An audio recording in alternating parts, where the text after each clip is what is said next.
Salutations, family. Welcome back to the Electric Leaf, where it is my goal to assist you in nourishing your mind, your body, and your chakras. I hope y'all are doing well. I hope y'all enjoyed the Grand Rising gift from a Cancerian this Grand Rising. And I'll try to post more of those for you all if you like that type of thing. I really love that type of thing. And I also thought about sharing a little ASMR on this channel because I have more than one channel, but I do loathe posting on more than one channel because I'm like, hey, all these things are me, and all these things are about healing, and I want to share those things here on the Electric Leaf. So if you will be interested in that type of visual by proxy type healing, soft spoken thing, just comment, let me know. But anyway, I wanted to talk to you guys about the importance of having a mentor. I know that you all have heard me speak about having a mentor before. I don't talk to my mentor all the time on a regular, but when I invested in myself, I put a very nice monetary exchange in so that I could work with this woman for a consistent amount of sessions for consecutive weeks. And she helped to identify some things in my soul that were misprogrammed and helped me to see things differently. She also is wonderful. She's like a godsend. She's an angel. And because she helps you to manifest love. And of course, when I first went to her, it was, I felt like I loved myself. Of course, we always feel like we love ourselves, but she helped me to identify some spaces, some shadow spaces in me, some things that were hiding in the shadows that I wasn't able to see. And that thing that was hiding in the shadow was me, my inner child. She was hiding from me because I was putting her into some very compromising positions and predicaments that I wouldn't dare put anybody else in. And when she helped me to realize that, was a game changer. But this bit of information that she shared me is 2 tips that she shared with me that were absolute game changers. And it's these types of words of advice that are the premises, the foundation. Put this on airplane mode. The premises and the foundation for why many of us really truly need to seek a mentor, because a mentor is going to help us see things from a different perspective, one that we may not even realize that we need, or one that we may not even realize would be beneficial. But the first tip that she told me was to listen to myself more. And she just kept saying that over and over, like, you need to listen to yourself more, my love. And she's just so gentle, you need to listen to yourself more, my love. And she would listen. She would listen to me, and then she would say, you need to listen to yourself more. And I would sit and meditate. I would take notes in our sessions, and I would think about the things that she would say and meditate on the things that she would say. And I would sit there like, I do listen to myself. I meditate. I self-reflect. If I'm not listening to myself, then who am I listening to?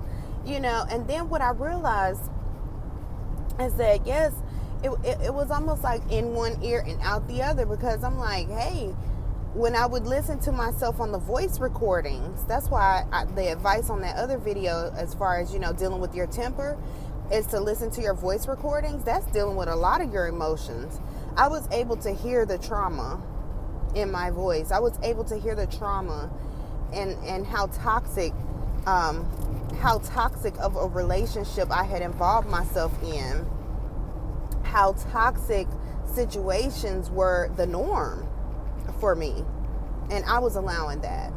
And so that first bit of advice, listen to yourself more, that is the thing. When you are dealing with anger specifically, each emotion is directly anchored to a thought. They are on the same pole. They're the same straw. Okay, it's just that one end of the straw is sticking down here into the physical world where we can see it, we can feel it, we can interact with it. And the other end of the straw is sticking through into the universal mind, or into the hidden space, the space that's hidden, into the inside of us. That's why when a lot of people say that their hearts are broken, it's not that your heart is broken, it's that it's open. And now you have the opportunity to actually look in and examine and analyze and explore the different parts of you and your mind that you may have not been able to see, or you have been overlooking, because now your heart is open.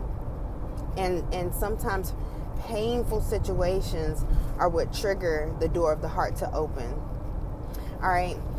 Then the second game-changing bit of advice that my mentor gave me that really helped me to deal with my anger and to learn how to forgive without resentment is a biggie, was let them off the hook. Let yourself off the hook. I was going through a very traumatic situation.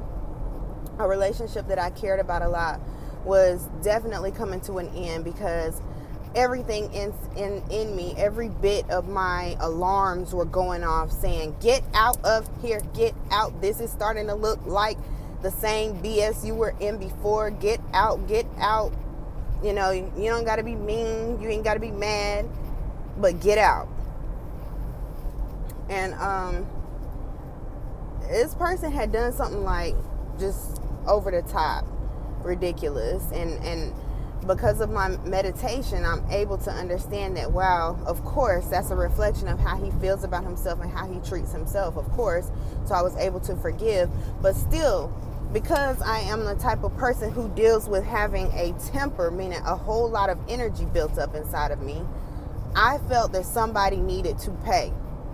And I was telling my mentor that somebody needed to pay. Like, I feel that. Even though I'm sitting there smiling and interacting with people and I look great from the outside, but on the inside, there was a storm raging. And I felt that somebody needed to pay. And that's all I kept telling her. And it was getting so bad to the point where I was thinking about self-harming again. And see, self-harming is more common than we think, because people self-harm all the time, especially with self-polluting. But of course, self-polluting is so well accepted by society that it's looked at as just having a good time, but it's not. It's a terrible time, because you are causing your body to sin against itself. And I really like that talk. That came from a comedic chat that I just had with a group of peers last night. But yeah. So that game-changing advice was, let them off the hook. Let yourself off the hook. And literally, it took me about 24 hours to, really get that to sink in. But once it sank in, I was just like, all right, you're off the hook, I'm off the hook. We both had things to learn. We both have things to heal. It manifested differently, but I can see the trauma in us both. I forgive you, I forgive me. And I let it go, and I put that thing down, washed my face, and kept it moving. And it was a real game changer. And what we have to understand is that when we are going through these healing processes, sometimes it's always going to come back around. The thoughts, the feelings, it's going to come back around. But when it does, if you've been doing your work, your self-reflective work, your meditative work, your forgiving work, your love work, then when those thoughts come back around again, they're not going to get the same excited, angry response. The response is going to become less and less amplified every time. And then the response starts to come around less and less, because the universe is responding to you and seeing that, oh, this doesn't get that response back. So let's send her a new thing. And they're going to start sending you the thing that you're thinking about, because as a man thinketh, so is he. A man creates his world by what he thinks about. So as you think about the things that you want to experience, the universe will continue to throw things at you. And some of the things that the universe will throw at you will be things that you don't really want to experience, but you got to treat those things the same way. Bless it and allow it to keep moving. Don't give it your energy. You get that? Only give your energy, that passion to the things that you like, that you want to experience, that you enjoy, so that the universe will understand that. The universe understands that vibrational language of emotions and energy moving, and then it will respond to you by giving you more of that over and over and more. So anyway, I hope those 2 tips have blessed your spirit and soul the way that they have blessed me. So until next time, family, comment. Until next time, continue to vibrate love, family, and vibrate well.